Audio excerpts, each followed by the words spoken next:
നമസ്കാരം, വിത്ത് ട്യൂട്ടോറിയലിലേക്ക് സ്വാഗതം. നമുക്കിവിടെ വിൻഡോസിൽ ഇൻപുട്ട് ലാംഗ്വേജ്, അതായത് കീബോർഡ് ലാംഗ്വേജ് ആയിട്ട് ഇംഗ്ലീഷിന് പുറമെ മറ്റേതെങ്കിലും ലാംഗ്വേജ് എങ്ങനെ ഇൻസ്റ്റാൾ ചെയ്ത് ഉപയോഗിക്കാമെന്ന് നോക്കാം. യൂഷ്വലായിട്ടും നമ്മൾ ഒരു വിൻഡോസ് ഇൻസ്റ്റാൾ ചെയ്യുമ്പോൾ അതിൽ ഡിഫോൾട്ട് ലാംഗ്വേജ് ആയിട്ട് സെലക്ട് ചെയ്യുന്ന ഏത് ഭാഷയാണോ ആ ഭാഷയിലായിരിക്കും നമ്മുടെ കീബോർഡ് ലേഔട്ടും നമ്മുടെ ടൈപ്പിംഗ് ഇൻപുട്ടും ഉണ്ടാവുക. അപ്പം നമുക്കത് സപ്പോസ് നോർമലായിട്ട് ഇംഗ്ലീഷ് വെർഷനിലുള്ള ഒരു വിൻഡോസിൽ ടൈപ്പിംഗ് ഇൻപുട്ട് എന്ന് പറയുന്നത് ഇംഗ്ലീഷ് ലാംഗ്വേജ് ആയിരിക്കും, കീബോർഡ് ലേഔട്ടും ഇംഗ്ലീഷിൽ തന്നെ ആയിരിക്കും.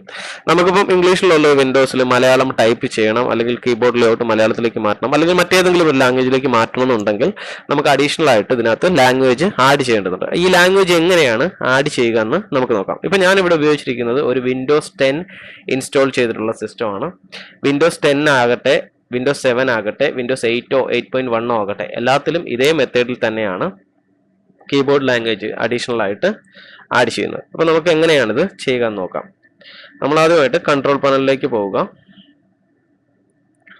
കൺട്രോൾ പാനൽ ഓപ്പൺ ചെയ്യുമ്പോൾ നിങ്ങൾക്ക് ഇപ്രകാരമുള്ള ഒരു സ്ക്രീൻ ആയിരിക്കും ലഭിക്കുക. അഥവാ നിങ്ങൾക്ക് ഇപ്രകാരമല്ല, ഇതുപോലെ ഡിഫോൾട്ട് ആയിട്ടുള്ള കാറ്റഗറി വ്യൂയിലുള്ള ഒരു സ്ക്രീനാണ് ലഭിക്കുക എന്നുണ്ടെങ്കിൽ ഇവിടെ വ്യൂ ബൈ എന്നുള്ള ഓപ്ഷനിൽ പോയിട്ട് വ്യൂ ചേഞ്ച് ചെയ്ത് ലാർജ് ഐക്കോൺസ് എന്നുള്ള വ്യൂ മാറ്റിയാൽ മതിയാകും. അതിനുശേഷം ഇവിടെ നമ്മൾ ലാംഗ്വേജ് എന്നുള്ള ഒരു ഓപ്ഷൻ കാണാം, അതിന് മുകളിൽ ക്ലിക്ക് ചെയ്യുക. സോ ഇപ്പം നമുക്കിവിടെ ലാംഗ്വേജ് പ്രിഫറൻസസ് സ്ക്രീൻ ഓപ്പൺ ആയിട്ടുണ്ട്. ഇതിലിപ്പം ബൈ ഡിഫോൾട്ട് ആയിട്ട് നമ്മുടെ കീബോർഡ് ലേഔട്ട് ഇംഗ്ലീഷ് ആണ്. എന്തുകൊണ്ടെന്ന് പറഞ്ഞാൽ ബൈ ഡിഫോൾട്ട് ആയിട്ട് ഞാൻ എൻ്റെ സിസ്റ്റം എന്ന് പറഞ്ഞാൽ മൈക്രോസോഫ്റ്റ് വിൻഡോസ് ഇംഗ്ലീഷിലാണ് ഇൻസ്റ്റാൾ ചെയ്തിരിക്കുന്നത്. ആയതിനാൽ അതിൻ്റെ കീബോർഡ് ലേഔട്ടും ഇംഗ്ലീഷിലാണുള്ളത്. ഇപ്പം നമുക്ക് അഡീഷണൽ ആയിട്ട് ലാംഗ്വേജ് ആഡ് ചെയ്യാനായിട്ട് ഇവിടെ ആഡ് ലാംഗ്വേജ് എന്നുള്ള ഓപ്ഷൻ ക്ലിക്ക് ചെയ്യുക. ഇപ്പം നമുക്കിവിടെ വിൻഡോസിൽ അവൈലബിൾ ആയിട്ടുള്ള ലാംഗ്വേജസ് എല്ലാം കാണാവുന്നതാണ്. ഇപ്പം എനിക്കിപ്പോൾ മലയാളമാണ് ആഡ് ചെയ്യേണ്ടതെങ്കിൽ ഞാനിവിടെ എമ്മിൽ പോയിട്ട് മലയാളം, മലയാളത്തിൽ ക്ലിക്ക് ചെയ്യുക, ആഡ് ചെയ്യുക. അപ്പം നമുക്കിവിടെ മലയാളം കീബോർഡ് ലേഔട്ട് ആഡ് ആയിരിക്കുന്നതാണ് കിട്ടാം. ഇതുപോലെ ഇതിൽ അവൈലബിൾ ആയിട്ടുള്ള ഒന്നിലധികം ഭാഷകളുടെ കീബോർഡ് ലേഔട്ട് നമുക്ക് ഇൻസ്റ്റാൾ ചെയ്യാം. അപ്രകാരം ചെയ്തിട്ട് നമുക്ക് ആ ലാംഗ്വേജിൽ വളരെ ഈസി ആയിട്ട് ടൈപ്പ് ചെയ്യാനും കഴിയുന്നതാണ്. ഇപ്പം എനിക്ക് മലയാളത്തിന് പുറമെ ഇനി ഹിന്ദി കൂടെ ആഡ് ചെയ്യണമെങ്കിൽ നമുക്ക് വീണ്ടും ഇവിടെ പോയിട്ട് ആഡ് ചെയ്തിട്ട് ഹിന്ദി ക്ലിക്ക് ചെയ്യുക, ആഡ് ചെയ്യുക. പ്രകാരം നിങ്ങൾക്ക് എത്ര ലാംഗ്വേജ് വേണമെങ്കിലും ആഡ് ചെയ്യാവുന്നതാണ്. ഇപ്പോൾ ഞാനിപ്പോൾ മലയാളവും ഹിന്ദി ഇതിൽ ഇംഗ്ലീഷിന് പുറമെ കീബോർഡ് ലാംഗ്വേജ് ആയിട്ട് ആഡ് ചെയ്തിട്ടുണ്ട്. നമുക്കിതെങ്ങനെയാണ് പ്രവർത്തിക്കുന്നതെന്ന് നോക്കാം. ഞാൻ ഇതിനുശേഷം ഈ കൺട്രോൾ പാനലിലെ സ്ക്രീൻ ഇതെല്ലാം ക്ലോസ് ചെയ്തു. എനിക്കിപ്പോൾ മൈക്രോസോഫ്റ്റ് വേർഡിലാണ് ഇത് ടൈപ്പ് ചെയ്യേണ്ടതെങ്കിൽ ഞാൻ മൈക്രോസോഫ്റ്റ് വേർഡ് ഓപ്പൺ ചെയ്യാം. മൈക്രോസോഫ്റ്റ് വേർഡ് ഓപ്പൺ ആയി.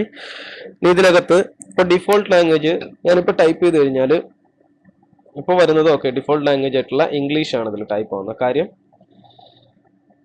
ഞാനിത് ലാംഗ്വേജ് ചൂസ് ചെയ്തിട്ടില്ല. ഇനി നമുക്ക് എങ്ങനെ ഈ ലാംഗ്വേജ് ചൂസ് ചെയ്യാന്ന് പറഞ്ഞാൽ നമ്മൾ നേരെ താഴെ റൈറ്റ് സൈഡിലായിട്ട് ഈ ടാബിൽ ഇവിടെ കാണാം, ഇംഗ്ലീഷ് എന്നുള്ള ഓപ്ഷൻ കാണാം. ഒരു ടാബിൻ്റെ റൈറ്റ് ടാബിൽ കണ്ടില്ലേ, ഇവിടെ ക്ലിക്ക് ചെയ്യുമ്പോൾ നമ്മൾ ഇൻസ്റ്റാൾ ചെയ്തിട്ടുള്ള അഡീഷണൽ കീബോർഡ് ലേഔട്ട്സ് ഏതൊക്കെയാണ് അതെല്ലാം ഇവിടെ കാണിക്കും. ഇപ്പോൾ എനിക്ക് മലയാളമാണ് ടൈപ്പ് ചെയ്യുമെങ്കിൽ ഇവിടുന്ന് മലയാളം കീബോർഡ് ഒന്ന് ക്ലിക്ക് ചെയ്ത് കഴിഞ്ഞാൽ ഇവിടെ നമുക്ക് ഓട്ടോമാറ്റിക്കായിട്ട് മലയാളം കീബോർഡ് ഇനേബിൾ ആവുന്നതാണ്. പിന്നെ ഞാൻ എന്ത് ടൈപ്പ് ചെയ്താലും അത് മലയാളത്തിൽ വരും. ഇപ്പം എനിക്ക് സപ്പോസ് അടുത്തതായിട്ട് ഈ കീബോർഡ് ഹിന്ദിയാണ് ടൈപ്പ് ചെയ്യേണ്ടതെന്ന് വെച്ചാൽ ഞാനിവിടെ പോയിട്ട് വീണ്ടും ഇവിടെ ക്ലിക്ക് ചെയ്തതിന് ശേഷം ലാംഗ്വേജ് ഓപ്ഷൻ ക്ലിക്ക് ചെയ്തിട്ട് ഹിന്ദി എന്നുള്ള ഓപ്ഷൻ ക്ലിക്ക് ചെയ്തു.